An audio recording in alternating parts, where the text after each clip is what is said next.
Hi ಎಲ್ಲರಿಗೂ cinematic ಕನ್ನಡಿಗ YouTube ಚಾನಲ್ಗೆ ಸ್ವಾಗತ. 45 ಇದು ನಮ್ಮ ಶಿವಣ್ಣ, ಉಪೇಂದ್ರ ಸರ್ ಹಾಗೂ ರಾಜ್ಬಿ ಶೆಟ್ಟಿರವರು ಮೇನ್ ಲೀಡ್ನಲ್ಲಿ ಕಾಣಿಸ್ಕೊಂಡು ಮ್ಯಾಜಿಕಲ್ ಕಂಪೋಸರ್ ಅಂತಾನೆ ಖ್ಯಾತಿ ಪಡೆದಿರುವಂಥ ಮ್ಯೂಸಿಕ್ ಡೈರೆಕ್ಟರ್ ಅರ್ಜುನ್ ಜನ್ಯಾರವರು ಡೈರೆಕ್ಟ್ ಮಾಡ್ತಾ ಇರುವಂಥ ಮೊದಲ ಫಿಲಮ್. ಯುಗಾದಿಯ ಪ್ರಯುಕ್ತ ಈ ಚಿತ್ರದ ಟೀಸರ್ನ ರಿಲೀಸ್ ಮಾಡಿದ್ದಾರೆ.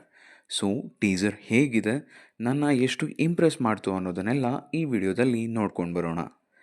ಆದರೆ ಅದಕ್ಕಿಂತ ಮುಂಚೆ ನೀವಿನ್ನು ನಮ್ಮ ಯೂಟ್ಯೂಬ್ ಚಾನಲ್ಗೆ ಸಬ್ಸ್ಕ್ರೈಬ್ ಮಾಡಿಲ್ಲ ಅಂತ ಹೇಳಿದ್ರೆ ಈ ಕೂಡಲೇ ಸಬ್ಸ್ಕ್ರೈಬ್ ಮಾಡಿ ಮತ್ತು ಪಕ್ಕದಲ್ಲೇ ಇರುವಂಥ ಬೆಲ್ ಐಕನ್ ಕ್ಲಿಕ್ ಮಾಡಿ. ಮೊದಲಿಗೆ ಟೀಸರ್ನಲ್ಲಿ ನನ್ನ ಇಂಪ್ರೆಸ್ ಮಾಡಿದ ಆಸ್ಪೆಕ್ಟ್ ಅಂತ ಹೇಳಿದ್ರೆ ಅದು ಟೀಸರ್ನ ಕ್ವಾಲಿಟಿ.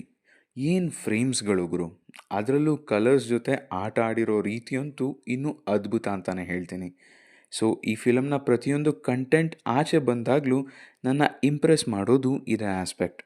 ಪ್ರತಿಯೊಂದು ಕ್ಯಾರೆಕ್ಟರ್ಗೂ ಕ್ಯಾರೆಕ್ಟರ್ ಇಂಟ್ರಡಕ್ಷನ್ ಪ್ರೋಮೋಸ್ನ ಬಿಟ್ಟಿದ್ರು ಆ್ಯಂಡ್ ಆ ಎಲ್ಲ ಪ್ರೋಮೋಸ್ನ ಕ್ವಾಲಿಟಿ ಸೂಪರ್ಬ್. ಅದರಲ್ಲೂ ಮ್ಯೂಸಿಕ್, ಮೈ ಗಾಡ್, ಟ್ರೂಲಿ ಇಂಪ್ರೆಸಿವ್ ಅಂತಲೇ ಹೇಳ್ತೀನಿ.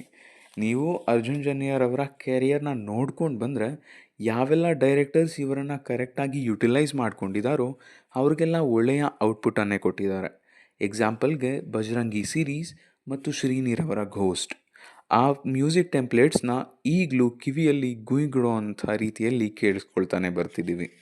ಎಸ್ಪೆಷಲಿ ಇದು ಇವರ ಫಸ್ಟ್ ಡೈರೆಕ್ಷನಲ್ ಕಂಟೆಂಟ್ ಆಗಿರೋದ್ರಿಂದ ಅವರ ಎಲ್ಲ ಅಸ್ತ್ರಗಳನ್ನು ಇಲ್ಲಿ ಬಳಸಿದ್ದಾರೆ.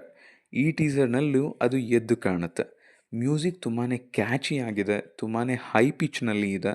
ಟೀಸರ್ನ ಎಕ್ಸ್ಪೀರಿಯನ್ಸ್ನ ಇನ್ನಷ್ಟು ಜಾಸ್ತಿ ಮಾಡಿದೆ ಅಂತಾನೆ ಹೇಳ್ತೀನಿ. ಇನ್ನೂ ಸ್ಕ್ರೀನ್ ಪ್ರೆಸೆನ್ಸ್, ಇವರ ಬಗ್ಗೆ ಹೇಳೋಷ್ಟು ದೊಡ್ಡವನು ನಾನಲ್ಲ, ಬಟ್ ಸ್ಟಿಲ್ ಪ್ರತಿಯೊಬ್ಬರು ತುಂಬಾ ಚೆನ್ನಾಗಿ ಆ್ಯಕ್ಟ್ ಮಾಡಿದ್ದಾರೆ, ತುಂಬಾ ಚೆನ್ನಾಗಿ ಕಾಣ್ತಾರೆ ಪ್ರತಿಯೊಂದು ಗೆಟಪ್ನಲ್ಲಿ. ಎಸ್ಪೆಷಲಿ ಉಪ್ಪಿ ಸರ್ನ ತುಂಬ ದಿನ ಆದಮೇಲೆ ಈ ರೀತಿಯ ಗ್ರೇ ಶೇಡ್ನಲ್ಲಿ ನೋಡ್ತಿರೋದು ತುಂಬ ಖುಷಿ ಕೊಡ್ತು. ಇನ್ನು ನಮ್ಮ ಶಿವಣ್ಣ ಮತ್ತು ರಾಜ್ ಶೆಟ್ಟಿ ಬಗ್ಗೆ ಏನು ಹೇಳೋದು, ಪರ್ಫಾರ್ಮೆನ್ಸ್ ವಿಚಾರಕ್ಕೆ ಬಂತು ಅಂತ ಹೇಳಿದ್ರೆ ಅವರು ಬೀಸ್ಟ್ ಆಗ್ತಾರೆ ಅಷ್ಟೇ, ಅದ್ರ ಬಗ್ಗೆ ಇನ್ನೇನು ಹೇಳೋದಕ್ಕಿಲ್ಲ.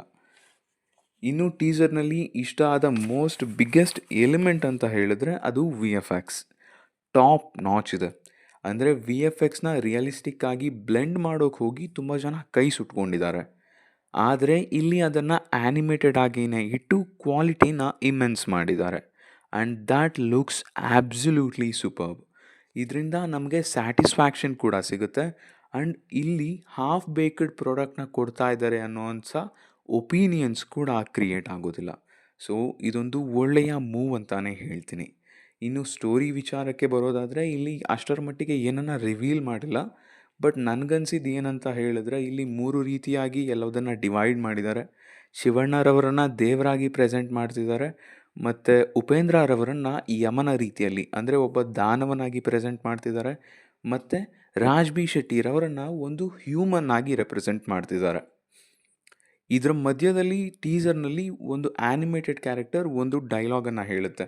ಏನಂತ ಹೇಳಿದ್ರೆ 45 ದಿನಗಳವರೆಗೆ ನಿನ್ನನ್ನು ಬಿಡುಗಡೆ ಮಾಡ್ತಾ ಇದ್ದೀನಿ ಅಂತ. ಸೊ ಯಾರನ್ನು ಬಿಡುಗಡೆ ಮಾಡ್ತಿದೆ, ಯಾಕೆ ಬಿಡುಗಡೆ ಮಾಡ್ತಿದೆ ಅನ್ನೋದನ್ನೆಲ್ಲ ಫಿಲಮ್ ನೋಡಿದಾಗಲೇ ಗೊತ್ತಾಗುತ್ತೆ ಅಂತ ಹೇಳ್ತೀನಿ. ಯಾಕಂದರೆ ಇವೆಲ್ಲ ನಮ್ಮ ಕಲ್ಪನೆಯಲ್ಲೇ ಇರಲಿ, ಕಲ್ಪನೆಯಲ್ಲಿದ್ದಷ್ಟು ಮಜಾ. ಸೊ ಫೈನಲಿ ಹೇಳೋದಾದರೆ ಟೀಸರ್ ನನ್ನನ್ನು ತುಂಬಾ ಇಂಪ್ರೆಸ್ ಮಾಡ್ತು, ಫಿಲಮ್ ನೋಡೋದಕ್ಕೆ ಎಕ್ಸೈಟ್ ಮಾಡ್ತು ಅಂತಾನೆ ಹೇಳಬಹುದು.